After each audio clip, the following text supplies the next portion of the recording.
A lie is a lie, no matter what the reason is.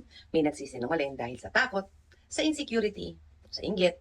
May iba naman dahil gusto nilang protektahan yung sarili nila. May nagsisinungaling naman para makakuha ng pera, kapangyarihan, o atensyon.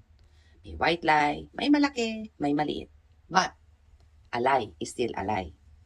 At ang tanong, hindi lang kung mahuhuli ka eh.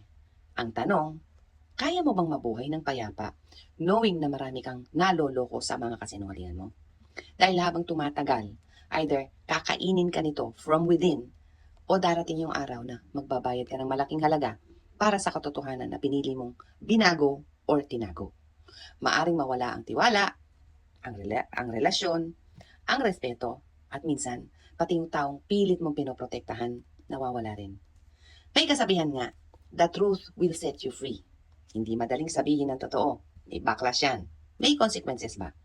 Pero, tanungin mo lang din ang sarili mo. Mas gugustuhin mo bang harapin ang sakit ng katotohanan ngayon?